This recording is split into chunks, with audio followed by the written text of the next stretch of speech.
The Egypt Game by Zilpha Keatley Schneider. Chapter 2. Enter April.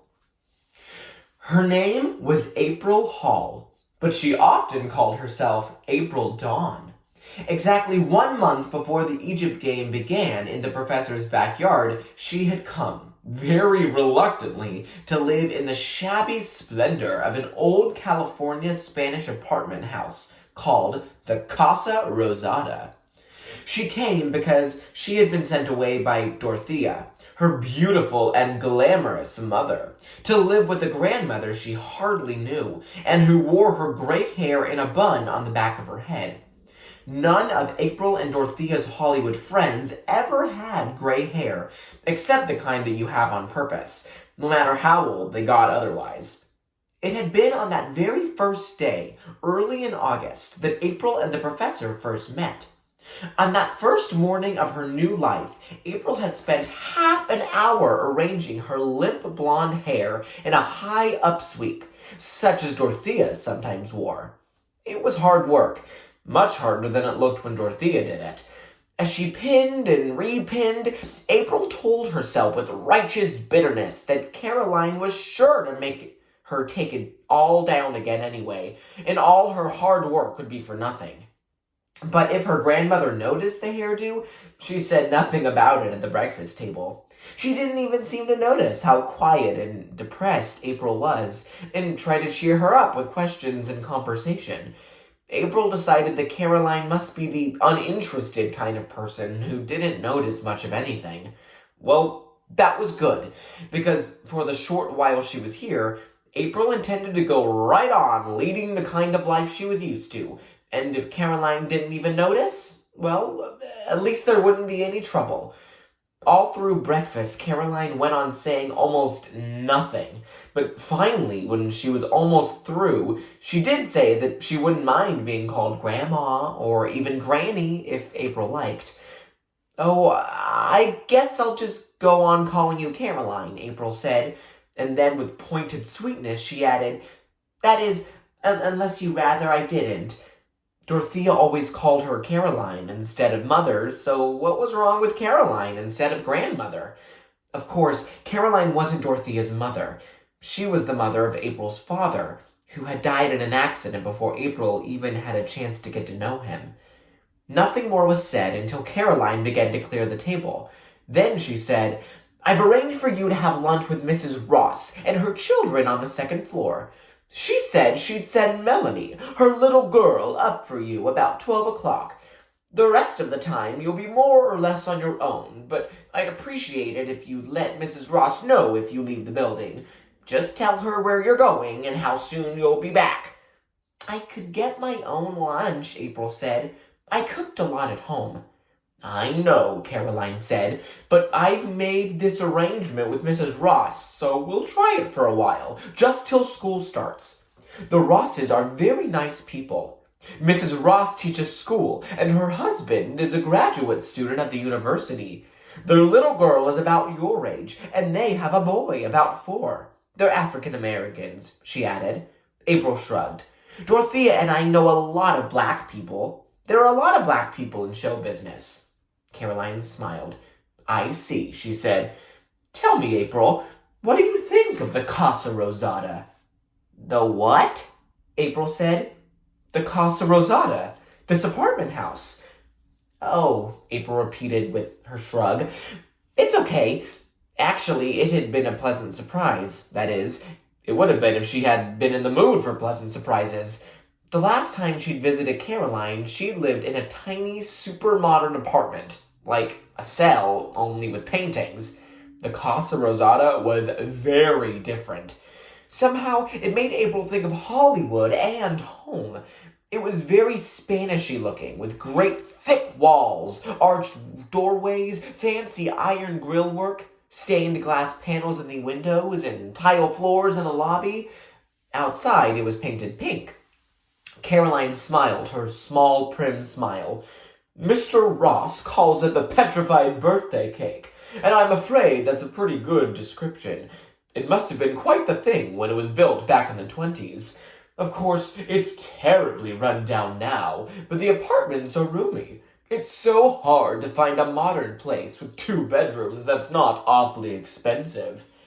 It hadn't occurred to April that Caroline had moved because of her, so she could have a bedroom of her own. She knew she ought to feel grateful, but for some reason, what she really felt was angry. What made Caroline think that April was going to be with her long enough for it to make any difference whether she had a room of her own or not? Dorothea had promised it would only be for a little while, only until things got more settled down and she wasn't on tour so much of the time. Before Caroline left, she wrote down the phone number of the library at the university, where she worked, in case there was an emergency and April needed her. There wasn't much likelihood of that. April was used to taking care of herself. When she was alone, April went out on the tiny iron balcony and looked around. Caroline's apartment was on the 3rd and top floor and fronted on the avenue. Most of the buildings in the neighborhood were only 1 or 2 stories high, so from where she stood, she could get a pretty good idea of the lay of the land. On one side of the Casa Rosada were some small shops, a florist, a donut shop, and some others. On the other, across a narrow alley, was a tall billboard that pretty much blocked the view. But by leaning forward, April could see the facade of a long, low building. She could tell that it was very dingy, and the windows were badly in need of washing. From her position, high and to one side, she couldn't make out the sign, but from the interesting clutter in the show windows, it seemed to be some sort of second-hand store. A store of that type always offered an interesting possibility for exploring, but April was really looking for something else at the moment. A drugstore might do, or perhaps a beauty shop. When Dorothea and Nick, Dorothea's agent and good friend, had put April on the bus the morning before, they had each slipped her some money. It added up to quite a bit more than April was used to having all at once, and she wanted to make some purchases before Caroline found out about it. Not that she really thought that Caroline would take the money away, but it would be just like a grandmother to insist that it be spent on something sensible, like new shoes or a school dress. A few minutes later, April was taking the old-fashioned elevator with its door like a folding iron fence down to the lobby. It wasn't until she was out on the sidewalk that she remembered what Caroline had said about reporting to Mrs. Ross before she left the building. She paused long enough to decide that reporting wouldn't be possible until that afternoon. After all, Caroline hadn't even told her where the Rosses lived. At least, not exactly. With that settled to her satisfaction, she went on up the street. The girl in the drugstore looked surprised, but she didn't make too much of a big deal out of April's purchases. When she got out the false eyelashes, she did ask if they were to be a present for someone. But when April made her smile poisonously sweet and said, "Oh no," she seemed to get the point, and she stopped asking questions. On the way home, April decided that since there was still plenty of time before 12 o'clock, she might as well explore the store she had seen from the balcony. The store was called A to Z, and its dusty show windows were crammed with a weird clutter of old and exotic-looking objects. Huge bronze oriental vases next to some beat-up old pots and pans.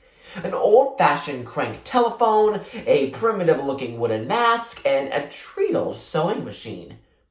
2 kerosene lamps and a huge broad-bladed knife with a carved ivory handle.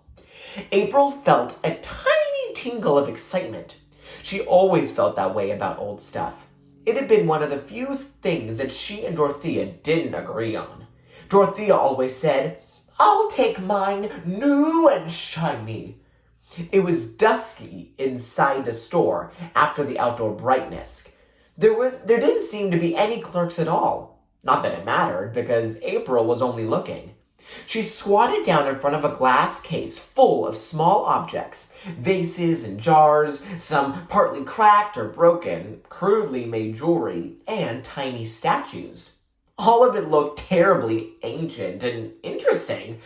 She was pressing her nose to the glass when suddenly she knew she was being watched. An old man was leaning over the counter right above her head. "Oh, hello," April said, And she went on looking at a tiny statue with broad shoulders, short legs, and a hole in the top of its head. It looked almost Egyptian, and April had always been especially interested in Egyptian stuff. After a moment, she looked up again, and the old man was still there. "What's that?" she asked, pointing to the tiny figure. "That is a pre-Columbian burial figure. It was made in Mexico about 2,000 years old." The old man's voice was slow and rusty. April looked up again quickly.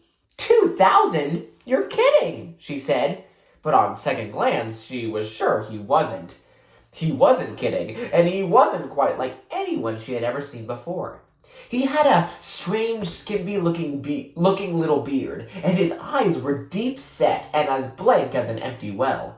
He said nothing more, and not by so much as a flicker did his face reveal what he was thinking. April was impressed. A deadpan was something she'd cultivated herself, and she knew from experience that such a perfect one was not easily come by.